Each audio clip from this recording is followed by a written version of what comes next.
இனிமே கண்ணை மூடிட்டு கடலை எண்ணெய் வாங்கலாம். ஏன்னா மந்த்ரா கடலை எண்ணெய் இதயத்தின் தயாரிப்பு. வறுக்க பொரிக்க ஏன் எல்லா சமையலுக்கும் மந்த்ரா தான். மந்த்ரா கடலை எண்ணெய், அபார ருசி, ஆரோக்கியமான உடல் நலம். அனைவருக்கும் வணக்கம். இன்று எங்களுடைய தலைமை கழகத்தில் எங்களுடைய தலைவர் தலைமையில் அனைத்து வேட்பாளர்கள், அதாவது இந்த கடந்த சட்டமன்ற தேர்தலில் கடந்த வாரம் போட்டியிட்ட அனைத்து வேட்பாளரும் எங்களுடைய தலைவரை சந்தித்து அவர்களுக்கு அடுத்த வாரம் கவுண்டிங்ல எவ்வாறு செயல்பட வேண்டும், எவ்வளவு கேர்ஃபுல்லா நீங்க ஒவ்வொரு விஷயத்தையும் ஹேண்டில் பண்ணணும். ஏன்னா எந்த நேரத்திலும் திமுக எந்த சூழ்ச்சி செய்தும் ஒவ்வொரு இடத்துலையும் அங்கே அசாதாரண சூழ்நிலை உருவாக்கப்படும். அதனால ஒவ்வொரு நேரத்திலும் எவ்வளவு கவனமாக நம்மளுடைய வேட்பாளர் கவுண்டிங் சென்டர்ஸ்ல எப்படி செயல்பட வேண்டும், ஒவ்வொரு ரவுண்டு கவுண்டிங்கை எப்படி அவங்க பண்ணணும் அப்படின்னு எல்லாருக்கும் ஒவ்வொரு ஜோன் வைஸா எங்களுடைய தலைவர் அவர்களை சந்தித்து ஆலோசனை வழங்கினார். கண்டிப்பாக அடுத்த வாரம் 4ஆம் தேதி நடக்க போற கவுண்டிங்கு மிகவும் நியாயமாக, நேர்மையாக, எந்தவித இடையூறும் இல்லாமல் நடக்க வேண்டும். அதற்காக நேற்று நாங்கள் தேர்தல் ஆணையத்தையும் சந்தித்து உள்ள கவுண்டிங் சென்டர்ஸ்குள்ள அதிகமான இது செக்யூரிட்டி வேணும், அதிகமான இது சிஆர்பிஎஃப்பும் மத்திய படையும் ஃபோர்ஸும் வேணும்னு கேட்டிருந்தோம். ஏன்னா திமுக தோல்வி பயத்தால தோல்வியை பார்க்கும் பொழுது அவங்க வேற மாதிரி ரியாக்ட் பண்ணுவாங்க. ஸோ அதெல்லாம் ஹேண்டில் பண்றதுக்கு சரியான நிலையில தேர்தல் ஆணையம் தயாராக இருக்க வேண்டும் கேட்டோம்னா அவங்களும் அதுக்கு தயாரா இருக்குன்னு சொல்லிட்டாங்க.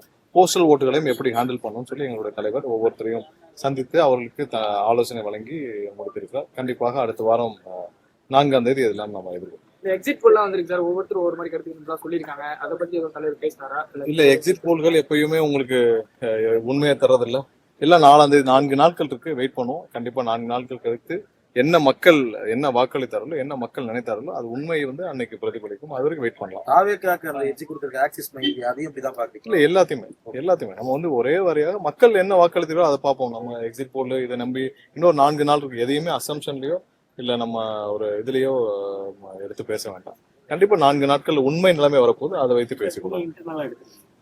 இல்ல, யாருமே எடுக்கல. கண்டிப்பாக மக்கள் வாக்களித்தாரோ அது ஆன் கிரவுண்ட் களத்துல என்ன மாதிரியான மக்கள் எவ்வளவு ஆதரவாக 80% மேல இருக்க மக்கள் முழு அளவில் எங்களோட தலைவருக்கு ஆதரவு வச்சு வாக்களிச்சாரு. அதை கிரவுண்ட்ல பார்த்தோம்.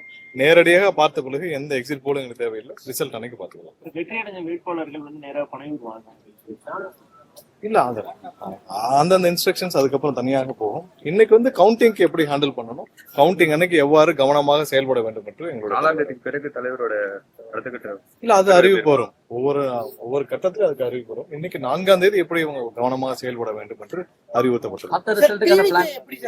தேர்தலுடைய முடிவுகள் என்னவா இருக்கும் அப்படின்னு சொல்லிட்டு இல்ல அதுதான் இல்ல அதுக்கு 4ஆம் தேதி ரிசல்ட்டுக்கு அப்புறம் தான் நம்ம பார்க்க முடியும். கண்டிப்பா எங்களுக்கு முழு அளவில் இது வரைக்கும் பார்க்காத ஒரு தேர்தல். நீங்க எல்லாரும் களத்துல எத்தனையோ தேர்தல் பார்த்திருப்பீங்க. நீங்கள் யாரும் பார்க்காத ஒரு தேர்தல் களமாக இந்த களம் கண்டிப்பா எல்லாருக்கும் இருந்திருக்கும். யாருனாலையும் கணிக்க முடியாத ஒரு தேர்தல் களமா இருந்திருக்கும். ஒட்டுமொத்த மக்களும், தமிழக மக்களும் ஆர்வமாக போய் இப்போ பூத்துல வாக்களிச்சுதான் ஏதோ அவங்க வீட்டுல ஒரு விழாவோ ஒரு திருவிழா மாதிரி இந்த ஒரு தேர்தல். கண்டிப்பா இது ஒரு மாற்றத்திற்கான தேர்தல். களத்தில் முழு அளவில் எல்லாருமே பார்த்தோம். எல்லா அளவில் அப்படி குழந்தைகள் இருந்து பெரியவர்கள் வரைக்கும் அனைவரும் ஆர்வமாக எதிர்பார்க்கும் ஒரு தேர்தல். கண்டிப்பா அவர்கள் எதிர்பார்ப்பு என்றைக்கும் பொய்யாகாது. 100% மக்களுடைய எதிர்பார்ப்பு நிறைய. 85% காரணம் எஸ்ஆரா இல்ல டிவிகேவோட இம்பாக்டா இருக்கும். இல்ல, ஓட்டிங் அனாலிசிஸ் நம்ம தனியா பண்ணிக்கலாம். மக்கள் அனைவரும் எவ்வாறு வாக்களித்தார்கள் நம்ம பேசிக்கலாம். ஏன்னா மக்கள் அனைவரும், எல்லா தரப்பு மக்களும், நீங்க திமுக வாக்காளர்களும் எங்களுக்கு வாக்களித்திருக்கார்கள், அதிமுக வாக்காளரும் எங்களுக்கு வாக்களித்திருக்காங்க. ஒட்டுமொத்தமாக தமிழக மக்கள் அனைவரும் மாற்றத்தை விரும்பி வாக்களித்துள்ளனர். அதை நீங்க தேர்தல் அன்னைக்கு பாத்துக்கலாம். நம்ம மற்ற ஓட்டிங் பேட்டர்ன் அனாலிசிஸ் எல்லாத்தையும் நம்ம அலசிட்டு இருக்க வேண்டிய அவசியம் இல்லை. நம்ம 4ஆம் தேதி ரிசல்ட் வரப்போ அதை பார்த்து நம்ம கண்டிப்பா என்ன அன்னைக்கு நடந்திருக்கோ அதை வேற ஏதாவது கேட்க. வாக்குப்பதிவு வாக்குச்சாவடி மையங்கள்ல பல்வேறு நிர்வாகிகளிடையே மோதல் ஏற்பட்டது. இந்த தலைவர் கவனத்துக்கு கொண்டு போயிருக்கீங்களா? இல்ல, கண்டிப்பா கொண்டு போயிருக்கோம். எங்கெங்கெல்லாம் அந்த மாதிரியான சூழ்நிலை இருக்கோ அதை நாங்க அங்க டிஜிபிக்கும் தேர்தல் ஆணையத்துக்கும் கொடுத்திருக்கோம். கூடுதலாக எங்களுடைய நிர்வாகிகளுக்கு பாதுகாப்பு கேட்டிருக்கோம். சைதாப்பேட், முக்கியமாக சைதாப்பேட்டு, அப்புறம் கேவி குப்பம் போன்ற ஏரியால எங்களுடைய நிர்வாகிகளுக்கு கூடுதல் பாதுகாப்பு கேட்டிருக்கோம். அங்கெல்லாம் மா சுப்பிரமணியத்துடைய தூண்டுதல்னால ஒரு மிகப்பெரிய கலவரம் அன்ற சைதாப்பேட்டில் நடந்தது. அதே மாதிரி ஒவ்வொரு இடத்துலையும் நாங்கள் கண்டிப்பாக எங்களுடைய தலைவருடைய கவனத்திற்கும் தலைவருடைய அறிவுறுத்தலின்படி நாங்கள் தேர்தல் ஆணையத்திற்கும் அந்தந்த இதுல இருக்க காவல் நிலையத்திற்கும் நாங்கள் புகாராக அளித்திருக்கோம். கண்டிப்பா எங்கெங்கெல்லாம் காவல்துறை அதிகாரிகளும் இப்பயாவது உண்மை நிலையை புரிஞ்சிட்டு நேர்மையாக நியாயமாக செயல்பட வேண்டும் என்று கேட்டிருக்கேன். சைதாப்பேட்டை நீங்க சொன்ன மாதிரி கவுண்டிங்க்கு யார் வந்தாலும் அவர்கள் மீது தாக்குதல் நடத்தப்படும். மாதிரி இல்ல கண்டிப்பா எங்களுக்கும் அந்த செய்தி வந்தது. அதாவது சைதாப்பேட்டையில் எங்களுடைய நிர்வாகிகளை தாக்க மா சுப்பிரமணியம் வந்து பல ரவுடிகளை ஏற்பாடு செய்திருப்பதாகவும், அங்கே கவுண்டிங்க்கு வரும் எங்களுடைய நிர்வாகிகள் தாக்கப்படும் சூழ்நிலை இருப்பதாகவும், அதுக்காக நாங்கள் புகாரும் அனுப்பிச்சிருக்கிறோம். கண்டிப்பா நாங்கள் தேர்தல் ஆணையம் தனியாக ஒரு புகார் அளிக்கவும் உள்ளோம். கண்டிப்பா தேர்தல் ஆணையம் எங்களுடைய நிர்வாகிகளுக்கும் அங்கேயும் பாதுகாப்பு அளிக்கும். இதே மாதிரி நிறைய இடத்துல இருக்கு, அதை கொடுக்கும். துறைமுகத்துல அதே சூழலா இருக்கு. நீங்க போலீஸ் பாதுகாப்பு கொடுக்க வேண்டிய சூழல் அளவுக்கு இருக்குது. இல்ல நீங்க பார்த்திருப்பீங்க, இதே தான் சென்னையில.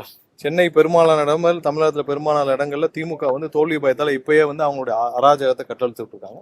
பொதுமக்களும் நேரடியா பார்த்துட்டு இருக்காங்க. இது ஒன்றும் அவங்களுடைய சொத்து இல்லை, அவங்க யாரும் இங்க மன்னரும் இல்லை. கண்டிப்பாக 4ஆம் தேதி எல்லாத்துக்கும் சேர்த்து மக்கள் நல்ல பதிலடி கொடுப்பார்கள். முற்றிலுமாக இது திமுக தமிழகத்திலிருந்து தீய சக்தி திமுக அகற்றப்படும் நாள் வெகு தூரம் இல்லை, இன்னும் 3 நாட்கள். Thank you.